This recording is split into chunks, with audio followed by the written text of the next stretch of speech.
Kalau sholat kamu ingin sempurna, maka sempurnakan dulu wudunya. Awas, hati-hati bu ya, bu.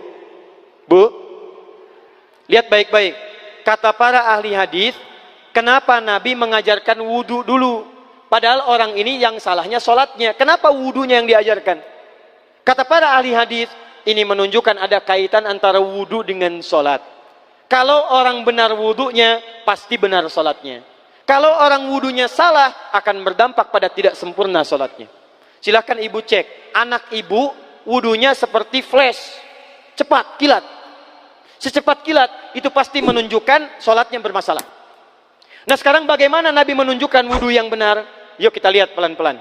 Buka Quran surah kelima ayat ke-6, paling kiri sebelah atas. Ayo lihat sini, lihat. Kata Nabi, kalau sholatnya ingin sempurna dimulai dari wudu. Ya ayyuhalladzina amanu, kalimat wudu dibuka dengan kalimat iman.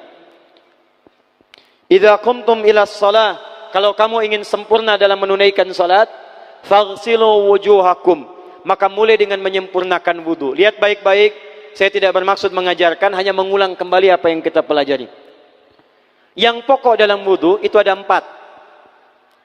Sisanya sunnah. Awas, kalau yang 4 ini tidak sempurna maka batal wudunya. 1, faghsilu wujuhakum, basuh wajahnya.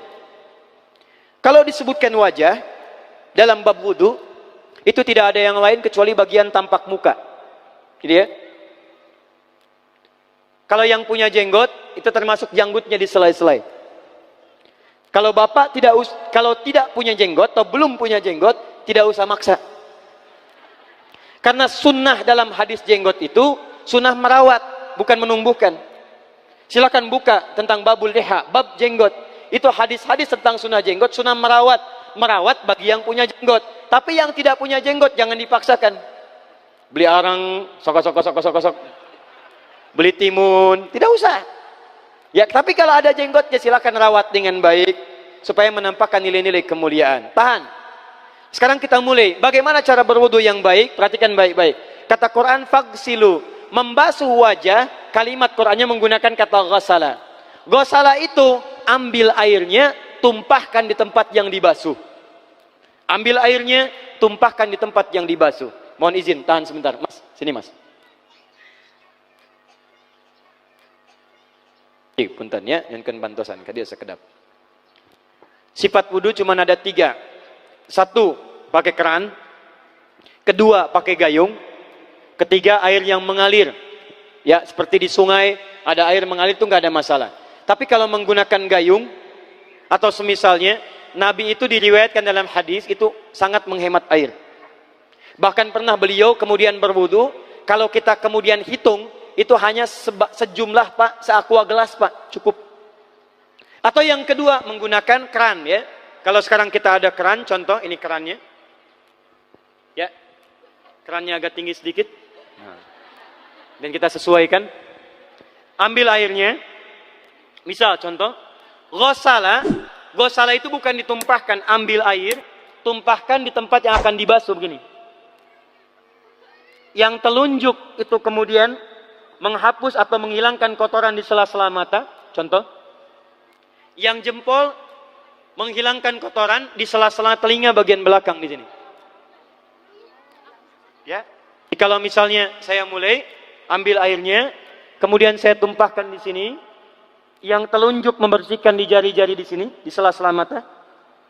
Yang jempol kemudian membersihkan di sela-sela di bawah telinga sini. Kemudian di selesai. 1. Tahan sebentar ya, ini praktek dulu sebentar. 2. Wa aydiyakum ilal marafiq, ini yang sering keliru. Dan tangan sampai siku. Ingat, tangan bahasa Arabnya yad, yadun.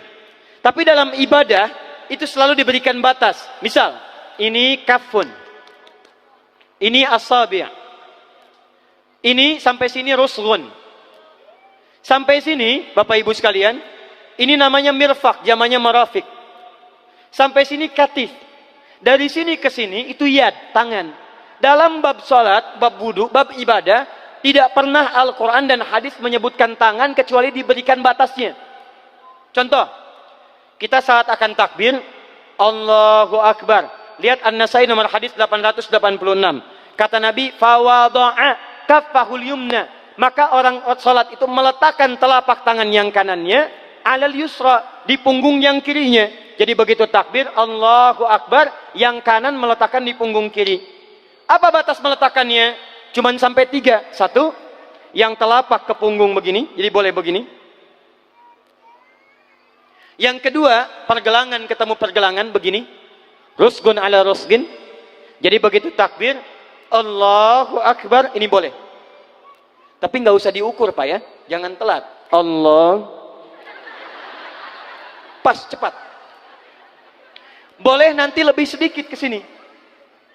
Yang tidak boleh, awas, ini dilarang dalam hadis. Yang tidak boleh kata Nabi, jangan engkau bersedekap seperti orang sombong.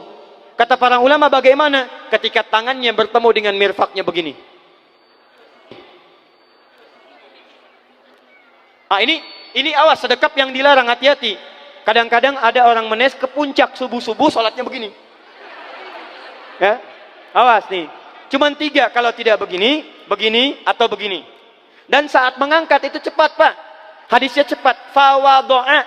Fa itu di ilmu nahu harfu atfin rabitin baina syai'aini bila hudud. Huruf yang menyambungkan 2 peristiwa tanpa jeda, cepat. Jadi antara mengangkat dengan meletakkan langsung angkat Allahu Akbar. Tidak ada gerakan lain. Maaf, saya tidak bermaksud menyalahkan. Saya alhamdulillah ada koleksi 1235 kitab hadis. Saya mencari gerakan dari ngangkat ke meletakkan begini, tidak menemukan gerakan lain. Karena itu jangankan hadis-hadis yang sahih, di kitab hadis palsu pun pemalsu hadis tidak tertarik memasukkan hadis ini. Saking jelas, jadi saat mengangkat langsung begini. Kenapa saya penting terangkan? Karena ada sebagian saudara-saudara kita merasa tidak enak, Ustadz, kalau saya takbir masa kiri duluan, sedangkan kiri kurang bagus, yang bagus kanan. Saya mah pengennya begini aja lah, begitu takbir kanan duluan baru tutup dengan kiri. Jadi begitu diangkat Allah, kanan masuk, kiri begini tutup. Kadang-kadang kaki naik dikit. Nah, itu maaf, saya tidak bermaksud menyalahkan, tapi saya belum menemukan hadisnya. Dan pemalsu hadis pun tidak tertarik memalsukan hadis ini karena saking jelasnya angkat tutup. Jelas ya? Nah, sekarang lihat sini. Dalam bab wudu, bahasa Qur'annya mengatakan wa aidiakum ilal marafiq, dari tangan sampai siku. Ila dalam ilmu nahu harful ghayah, huruf yang menunjuk pada tujuan, batas dari ke. Ana minal an sa'adhab min Menes ila Bekasi. Saya setelah ini akan pergi dari Menes ke Bekasi. Jadi saya berangkat dari mana? Menes. Tujuannya kemana? Bekasi. Tujuan dalam bahasa Arab menggunakan ila, harfu ghayah. Dari Menes ke Bekasi. Menes ila Bekasi. Dalam wudu, lihat. Aidiakum ilal marafiq, ila sampai siku. Bukan dari siku ke tangan. Jadi saat kita mengambil air wudu, ambil airnya, tumpahkan dari sini ilal marafiq sampai ke siku ke sini. Balikan lagi ke depan. Jadi bukan kerannya dibeginikan, sikunya dibeginikan, takut, bukan. Jadi bukan siku diteruskan ke bawah. Yang tepat itu ambil airnya, kemudian basuh dari sini sampai dengan ke sikunya. Hati-hati, ini ada maknanya. Dan jika benar di hadis Muslim, jika orang wudunya benar seperti ini, maka bersamaan dengan jatuhnya air wudu itu, jatuh pula dosa-dosa dan kotoran yang melekat pada anggota tubuhnya. Tidak cukup dengan amin, nanti kita lihat dulu. Teruskan, saya baru caranya dulu nih. Awas. 3. Wamsahu biru'usikum. Wamsahu, lihat. Untuk wajah pakai gosala, basuh. Tangan gosala, basuh. Tapi ketika berpindah pada yang ketiga, wamsahu, berubah jadi masaha. Tahan sebentar ya. Calik. Duduk sini aja. Lihat sini. Ya, pilih. Duduk di sini atau ngapus. Sudahlah. Datang sendiri, nulis sendiri, ngapus sendiri, luar biasa. Cuman di Menes ini. Ini awas, ini penting ini Bu ya, penting. Saking pentingnya susah dihapusnya tuh. Dah sini aja. Masaha. Sudah. Masaha artinya mengusap. Kalau yang tadi membasuh, kalau masaha mengusap. Jadi yang ketiga ini tidak usah dibasuh. Jangan tumpahkan air di tempatnya, tumpahkan airnya kemudian usap tempatnya. Pertama, wamsahu biru'usikum. Masya Allah, kata Allah, bagian ketiga usap kepalanya. Awas, hati-hati. Tangan selesai pindah. Pindah kemana? Bukan ke rambut, tapi kepala. Kepala. Jadi dalam bab wudu yang diusap bukan rambutnya, kepalanya. Itulah keadilan Allah. Kalau yang diusap kepalanya, semua manusia yang hidup pasti punya kepala. Tapi kalau yang diusap rambutnya, ada ketidakadilan. Karena tidak semua orang punya kepala, punya rambut. Tuh. Nah sekarang lihat sini. Ketika kita diminta mengusap kepala, bahasanya masaha. Masaha itu begini. Ini saya punten. Bismillah. Ini ya. Ambil airnya, tumpahkan, baru kemudian diusapkan ke kepalanya. Paham ya? Kalau yang ghasala, ambil, tumpahkan di tempat yang akan dibasuh. Tapi kalau masaha, hati-hati. Ambil airnya, tumpahkan, baru diusap. Jadi bukan diambil air, tumpahkan di kepala begini. Paham? Tahan sebentar. Dan ini menggunakan huruf ba, Masya Allah. Ba. Lihat, wajah tidak pakai ba. Tangan tidak pakai ba. Tapi khusus untuk kepala pakai ba. Wamsahu bi. Huruf ba dalam ilmu nahu. Coba dibuka yang suka ngaji. Buka kitab Bughnil Labib an Kutubil A'arib. Halaman 29 sampai dengan 59. Di situ ada penjelasan karya Ibnu Hisham Al-Ansari. Ibnu Hisham Al-Ansari. Itu ada penjelasan tentang makna huruf ba. Huruf ba itu punya 14 arti dalam bahasa Arab. Ada ilsaq, ada istighraq, ada muhabah, ada ba li tab'id. Ba li tab'id dibagi dua. Tab'id ma'al hudud wa tab'id bila hudud. Nah yang ba ini, ba, kenapa pakai ba? Kata para ulama dari huruf ba yang 14 ini, ada 3 makna yang diterapkan dalam ayat wudu. Satu, istighraq. Istighraq itu membasuh keseluruhan. Jadi kalau kita ingin wudu, ambil airnya tumpahkan, basuh keseluruhan dari depan sampai ke belakang begini. Balikan lagi. Yang kedua, at-tab'id ma'at tahdid. Sebagian tapi dengan batas. Kata Imam Asy-Syafi'i, di mana batasnya ubun-ubun? Diboleh kalau kita mau wudu, misalnya ibu tidak bisa membasuh keseluruhan. Sedang pakai kerudung misalnya, jilbab nggak bisa dibuka. Tempat wudunya terbuka. Anda tinggal ambil air wudu, kemudian tumpahkan sedikit, boleh diusapkan bagian kepala sampai ubun-ubun, sah wudunya. 3, at-tab'id min duni tahdid. Sepanjang disebut bagian kepala, masuk kepala nggak ada batas. Ini kepala bukan? Ini kepala? Ini kepala? Nah, jadi kalau Anda berwudu mengusap bagian kepala, itu sudah sah walaupun bagian tertentu diusap di kepalanya. Kapan ini dipraktekkan? Kata Imam Malik, kata Imam Abu Hanifah, ini dipraktikkan kalau seorang memiliki satu sakit di kepalanya yang tidak memungkinkan dibasuh keseluruhan. Misal, mohon maaf, ya ada orang misalnya, mohon maaf ya, tiba-tiba sedang jalan di kebun, tuh jatuh duren. Anak duren ya, jangan durennya yang besar. Tiba-tiba nimpa misalnya, duren teh bahasa rangatnya kadu bu, ya, kadupak, kaduhung, ya dan seterusnya. Kadu, nah, nimpa kepalanya, bocor misalnya.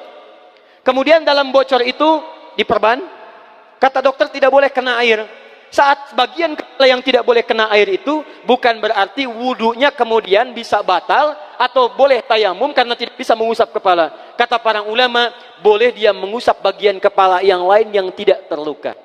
Itulah kenapa Allah memberikan huruf ba di sini untuk kemudahan bagi kita dalam menunaikan wudu.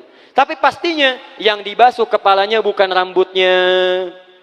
Jadi kalau ada laki-laki sudah dandan, sisiran, rapi, tiba-tiba keran dibuka, yang diusap cuma rambutnya, ulak. Nah, itu batal wudunya. Tidak sah. Harus diulang. Terakhir kaki. Kaki dibasuh sampai dengan bagian mata kakinya, dan ini tidak perlu saya terangkan karena mudah bagi kita untuk mempraktekannya. Tapi yang ingin saya jelaskan satu ini saja. Perhatikan baik-baik. Yang 4 ini wajib wudu. Tambahannya sunnah. Niat dimasukkan dalam wajibnya. Lihat sini. Kumur-kumur sunnah. Telinga sunnah. Istinsyak sunnah. Yang 4 ini wajib. Tapi terlepas dari wajib dan sunnahnya, perhatikan baik-baik. Kenapa ini disebut dengan wudu? Dan hebatnya Al-Quran mengistilahkannya dengan toharah. Toharah. Apa itu toharah? Apa itu suci? Toharah. Apa itu toharah? Suci. Apa itu suci? Toharah. Ada toharah, ada nadhafah, itu beda. Kalau nadhafah, bersih luarnya, tapi belum tentu bersih dalamnya. Bisa jadi luarnya bersih, tapi dalamnya najis. Misal, hewan yang paling najis apa? Yang haram. Misal, hewan tadi itu, hewan babi misalnya, misal, dibersihkan, dimandikan, disisir, sampai bersih. Bersih tidak? Bersih, bersih. Tapi halal tidak? Suci tidak? Tidak. Al-khinziru nadhifun walakinnahu ghairu tahir. Babinya bisa bersih tapi tetap tidak halal, tidak suci dia, tetap haram, tetap najis. Paham? Tapi kalau bersih luarnya dan suci dalamnya, maka kalimatnya berubah dari nadhafah jadi taharah. Taharah. Orangnya disebut dengan tahir. Kalau rajin dikerjakan disebut dengan mutatahhir. Wudu dalam Quran disebut dengan taharah. Seakan-akan memberikan pesan, maaf, orang yang wudu itu bukan hanya bersih fisik luarnya saja. Jadi kalau orang wudunya bersih, bukan cuma wajahnya yang bersih. Kalau wudunya benar, bukan kotoran di tangan saja yang hilang. Tapi mohon maaf, fisik-fisik dalamnya itu ikut suci. Fungsi tangannya jadi bersih, fungsi wajahnya jadi bagus, fungsi lisannya jadi bagus. Makanya kata Nabi, kalau orang benar wudunya bersamaan dengan air wudu yang menetes, maka tumpahlah kotoran-kotoran di bagian fisik-fisik tubuhnya. Jadi kalau kita benar wudunya kumur-kumur, kukumur, masukkan misalnya masukkan, keluarkan, bersamaan dengan keluarnya air itu, maka kotoran-kotoran di lisan pun ikut keluar. Tangan dibasuh, bersamaan dengan dibasuhnya tangan, fungsi tangan yang kotor-kotor itu ikut hilang. Hadis Muslim. Makanya orang yang setelah selesai wudu dia berdoa, apa wudunya? Apa doa wudunya? Asyhadu an la ilaha wa asyhadu anna Muhammadan Allahumma minat waj'alni minal, lihat sini, minal mutatahhirin, minat tawabin. Lihat. Bapak Ibu kan baru wudu, tapi kenapa doanya selesai tobat? Allahumma ja'alni minat tawabin. Ya Allah, jadikan saya termasuk orang tobat. Kita kan baru wudu, kenapa doanya baru selesai tobat? Sedangkan tobat itu mengakui kesalahan, menyesali kesalahan, dan berjanji meninggalkan yang salah, mengganti dengan yang baik-baik. Makanya kalau orang wudunya benar itu, begitu dia kumur-kumur, dia ingat kesalahan apa yang dikerjakan oleh lisan ini. Jadi begitu kemudian ditumpahkan airnya, hilang kotorannya. Maaf, yang suka mencela wudu, selesai wudu tidak akan mencela lagi karena tobat dari celaan. Makanya kalau wudu Anda benar, coba ingat-ingat, siapa korban dari lisan Anda yang tajam itu? Apakah ibu Anda yang pernah menangis karena lisan Anda? Apakah ayah Anda yang kecewa karena kalimat-kalimat Anda? Apakah tetangga Anda yang menjauhi Anda karena kata-kata kotor Anda? Kalau tiap hari Anda wudu, tapi kemudian lisan Anda masih kotor juga, ada yang salah, Anda cuma menghabiskan air untuk menghilangkan kotoran di lisan. Itu tanda pertama. Tangan basuh. Makanya orang yang wudunya benar, tangannya tidak akan berbuat yang kotor lagi sampai ke ujung kakinya. Karena itulah ibadah ini disebut dengan wudu, seakar dengan kata dau. Kata para ulama, mereka sebagian mengatakan dau artinya cahaya, dau artinya sinar, dau artinya al-husnu, baik budi pekerti. Kalau orang benar wudunya, bertambah sinar di tangannya, sinar di wajahnya, sinar di lisannya. Apa sinar itu? Di dunia sinar-sinar amaliyah kebaikan, sifat-sifat baik, di akhirat pancaran-pancaran kemuliaan. Satud'a ummati yaumal qiyamati ghurral muhajjalin.